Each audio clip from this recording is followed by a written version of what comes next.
പഠിക്കാൻ അവസരം ഒരുക്കുന്ന സെമസ്റ്റർ ഇൻ കേരള പദ്ധതി.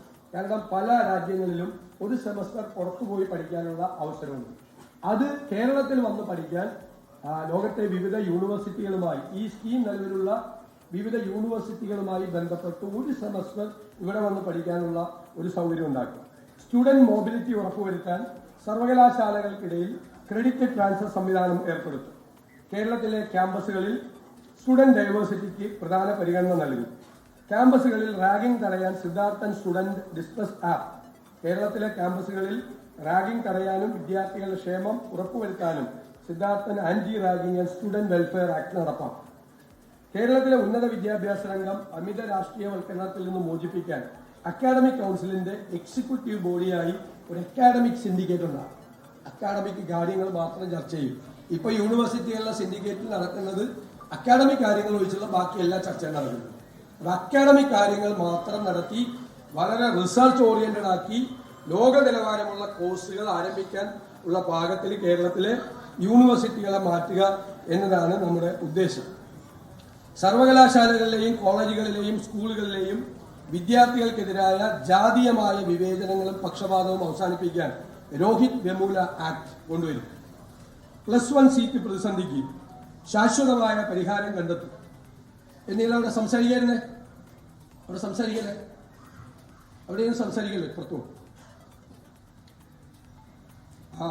കേരളത്തിൽ കൂടുതൽ അന്താരാഷ്ട്ര തൊഴിലവസരങ്ങൾ സൃഷ്ടിക്കാൻ ഗ്ലോബൽ കേപ്പബിലിറ്റി സെന്ററുകൾക്ക് പ്രോത്സാഹനം നൽകാൻ നയരൂപീകരണം. ഇത്രയും വിദ്യാഭ്യാസവും ഹെൽത്തുമായി ബന്ധപ്പെട്ടത് വലിയ അക്കാഡമിഷ്യൻസിന്റെയും ആരോഗ്യ പ്രവർത്തകരുടെയും ഡോക്ടേഴ്സിന്റെയും കോൺക്ലേവ് കൂടിയിട്ടുള്ള വളരെ വിശദമായ നിർദ്ദേശങ്ങളാണ്. ഞാനത് നേരത്തെ ഡോക്യുമെന്റിൽ പറഞ്ഞിട്ടുള്ളതാണ്. അതുപോലെ PSC സംവിധാനം, PSCയെയും അതുപോലെ നമ്മുടെ എംപ്ലോയ്മെന്റ് എക്സ്ചേഞ്ചിനെയും നോക്കുകുത്തിയാക്കില്ല.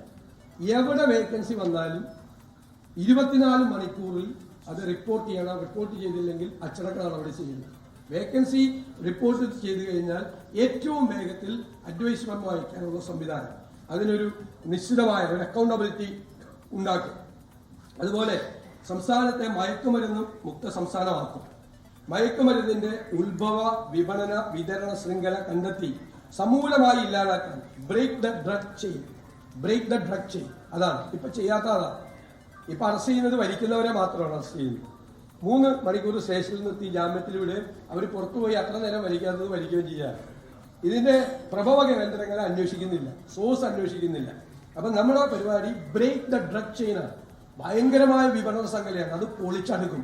അതാണ് നമ്മുടെ പ്രഖ്യാപനം. മയക്കുമരുന്ന് മുക്ത സംസ്ഥാനമാക്കും. സ്ത്രീകൾക്ക് ജോലി സ്ഥലങ്ങളിൽ തുല്യ വേതനം കിട്ടാനൊക്കെയുള്ള നടപടി സ്വീകരിക്കും.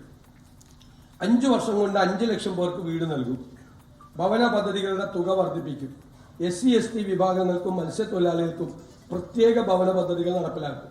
അത് ലൈഫിൽപ്പെടുത്തിയത് കൊണ്ട് അവരോടുള്ള ഭയങ്കരമായ അവഗണനയായിരുന്നു ഈ ലൈഫ് പദ്ധതിയുടെ കാലഘട്ടത്തിൽ മുഴുവൻ. അത് ഞങ്ങൾ പരിശോധിച്ചിട്ടാണ് പറയുന്നത്. പിന്നെ പ്രത്യേക കാർഷിക ബജറ്റ് അവതരിപ്പിച്ചാണ്. ബജറ്റിന്റെ കൂടെ സ്പെഷ്യൽ ആയിട്ടുള്ള ഒരു കാർഷിക ബജറ്റ് കർഷകരുടെ പ്രശ്നങ്ങൾ അഡ്രസ് ചെയ്യുന്നത്.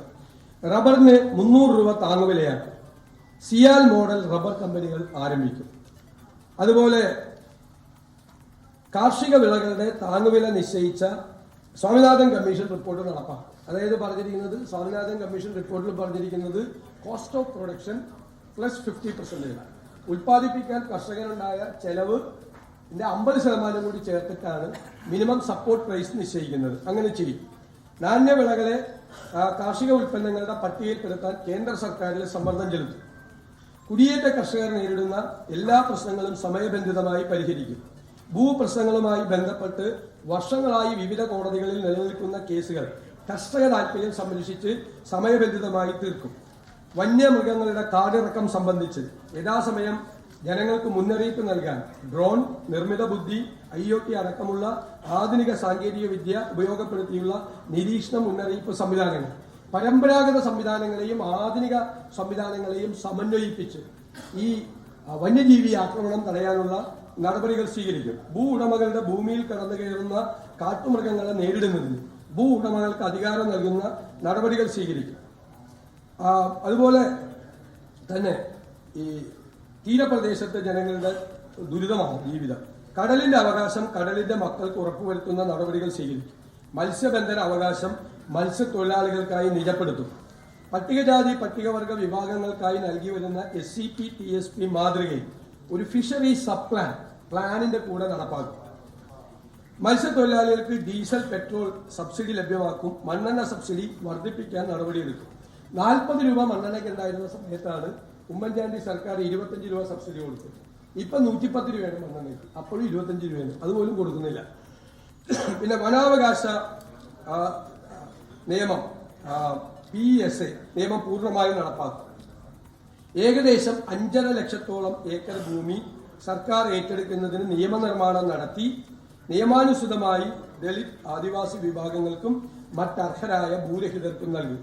ഭൂരഹിതരായ പട്ടികജാതി പട്ടികവർഗ വിഭാഗങ്ങൾക്ക് പട്ടികജാതി പട്ടികവർഗ വകുപ്പ് ഭൂമി വാങ്ങി നൽകുന്ന പദ്ധതി പുനഃസ്ഥാപിക്കും. SC/ST വിദ്യാർത്ഥികൾക്ക് ഗ്രാന്റ് അടക്കമുള്ള വിദ്യാഭ്യാസ ആനുകൂല്യങ്ങൾ വർദ്ധിപ്പിച്ച് സമയബന്ധിതമായി വിതരണം ഉറപ്പാക്കും. ഈ ഗ്രാന്റ് സമയത്ത് കിട്ടുന്നില്ല. അതുപോലെ SC/ST വിഭാഗങ്ങൾക്ക് ബജറ്റിൽ വകയിരുത്തിയ തുക കൃത്യമായി വിനിയോഗിക്കുന്നുണ്ടെന്നും പദ്ധതികൾ സമയബന്ധിതമായി നടപ്പിലാക്കുന്നുവെന്നും ഉറപ്പുവരുത്തുന്ന ഒരു